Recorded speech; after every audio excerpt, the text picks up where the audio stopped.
ಹಿಂದೂ ಧರ್ಮ ಭಗವದ್ಗೀತೆ ಶ್ರೇಷ್ಠ, ಮುಸ್ಲಿಮರಿಗೆ ಕುರಾನ್ ಶ್ರೇಷ್ಠ, ಕ್ರಿಶ್ಚಿಯನ್ನರಿಗೆ ಅವರು ಬೈಬಲ್ ಶ್ರೇಷ್ಠ ಅಂತಾರೆ. ಈ ತರಹದ ಜಾತಿಗಳ ನಡುವೆ, ಧರ್ಮಗಳ ನಡುವೆ ಇದು ವಿಷ ಬೀಜಕ್ಕೆ ಬಿತ್ತಕ್ಕಂತ ಕೆಲಸವನ್ನ ತಾವೊಬ್ರು ತಾವೊಬ್ರು ಬರಹಗಾರಾಗಿ, ಸಾಹಿತಿಗಳಾಗಿ, ಬುದ್ಧಿಜೀವಿಗಳಾಗಿ ಈ ಒಂದು ವ್ಯವಸ್ಥೆ ಈ ಒಂದು ನಮ್ಮ ಸಮಾಜದಲ್ಲಿ ಬೇಕಾ ಸರ್? ಇದು ಎಷ್ಟರ ಮಟ್ಟಿಗೆ ತಮಗೆ ಸಮಂಜಸ ಅನಿಸುತ್ತೆ? ವಿಷ ನಾನು ಹಾಕಿಲ್ಲ, ವಿಷ ನಿಮ್ಮ ಭಗವದ್ಗೀತೆಯಲ್ಲೇ ಇದೆ.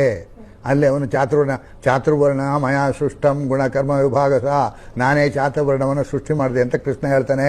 ಆಮೇಲೆ ಅದ್ರ ಮುಂದೆ ಏನು ಹೇಳ್ತಾನೋ ಅವನು, ಎಲ್ಲ ಶೂದ್ರರು ಪಾಪಿಗಳು, ಎಲ್ಲ ಹೆಂಗಸರು ಪಾಪಿಗಳು ಅಂತಾನೆ. ನಾವೇ ಪಾಪಿ ಆಗಬೇಕು?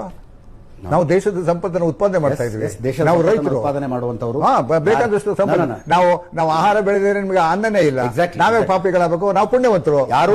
ನಾನು ಅದಕ್ಕೆ ನೀನು 16,000 ಹುಡುಗಿನ ಇಟ್ಕೊಂಡಿದ್ದಲ್ಲಪ್ಪ, ನೀನು ಪಾಪಿ ಅಂತ ನಾನು ಬರ್ದಿದ್ದೀನಿ. ರಾಮ ಏನು ತಪ್ಪಿಲ್ಲದೆ ಇದ್ದಂತ ಶಂಭುಕನ್ ತಲೆ ಕತ್ತಿಸಕನಲ್ಲ, ರಾಮ ಪಾಪಿ ಅಂತ ನಾನು ಹೇಳಿದ್ದೀನಿ. ನಾವೇ ಪಾಪಿ ಆಗಬೇಕು? ಆದ್ರಿಂದ ಭಗವದ್ಗೀತೆಯಲ್ಲಿ ಇರ್ತಕ್ಕಂಥ ಈ ಅಂಶವನ್ನ ಸುಟ್ಟಾಕಿ ಅಂತ ಹೇಳಿದ್ದೀನಿ ನಾನು. ಭಗವದ್ಗೀತೆನೇ ಸುಟ್ಟಾಕಿ ಅಂತ ಹೇಳಿಲ್ಲ.